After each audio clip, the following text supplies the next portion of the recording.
الله دەربارەی گەڕانەوەی حاجیانی هەرێمی کوردستان و دواتر ئەچینە لای ئومێد محەممەد پامنێری NLT لە بەغدا سەبارەت بە کۆبوونەوەی فراکسیۆنەکانی پەرلەمانی عێراق. ئایا سەرەتا ئێمە لای تۆ سەبارەت بە گەڕانەوەی حاجیانی هەرێمی کوردستان دیارە لە دوێنەوە گەڕانەوەکە دەستی پێکردەوە یەکەم وەجبە گەڕاونەتەوە، ئێستادا وەجبەی دوومی حاجیان گەشتونەتەوە هەرێمی کوردستان؟ بله شد اصلاو لبتن افرو دوام کاروان حاجیان کو گشت فروکخانه نفدولتی باجر هولره کو نزدیکی 400 حاجیان پیکاتیا کو هموج شار بو باجر دو که دزفر نو کو دویت یکم کاروان حاجیان باجر دو که هر واسطه بریندار کوریدان مکی دارو بریندار بو اوش گلوان دا و بو باجر دو که با کو بو مدای که اون بو دیسا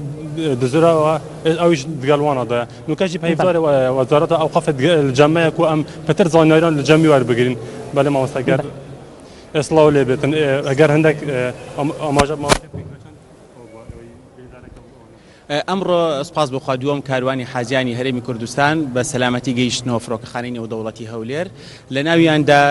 ئەو حاجیەی تێدا هەبوو کە بەهۆی کەوتنە خوارەوەی ڕافیعەکە بریندار بوو. سپاس بخوا تەندروستی زۆر باشە و ژمارە حاجیانمان 410 حاجین بە 11 گەشت هەمویان کۆتاییان پێدەبێت بە هاتنەوەیان بۆ کوردستان کۆتا هەمینیان دەکەوێتە 8 مانگەوە.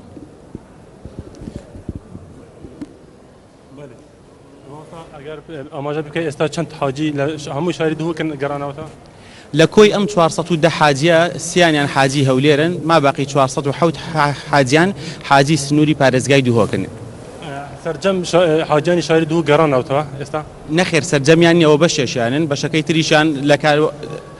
بەشەکەی تریشان لە کاروانی داهاتوو ئەوانیش دەگەڕێنەوە. حاجیانی سنووری پارێزگای سلێمانی پارێزگای هەڵەبجە سنووری گەرمیان ئەوان 4 و 5 و 7 مانگ کۆتا گەشتیان دەبێت 4 مانگ 5 مانگ 7 مانگ حاجیەکانی سنووری ئەم سێ پارێزگا و ئیدارەی گەرمانە لە ڕێگەی فڕۆکەخانەی نێودەوڵەتی سلێمانیەوە دادەبەزن. کوتا ڕۆژی گەڕانەوەی حاجیان کەی دەبیتن؟ کۆتا ڕۆژ بۆ گەڕانەوە گەشتی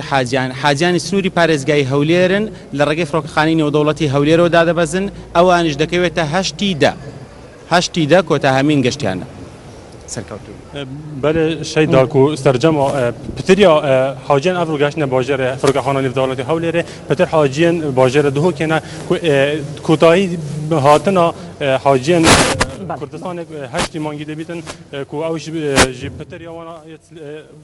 بله ایاس عبدالله پامنێری NLT لە هەولێر سپاس بۆ تۆ سپاس بۆ زانیاریەکانت دەچین لای پامنێرمان ئومێد محەممەد.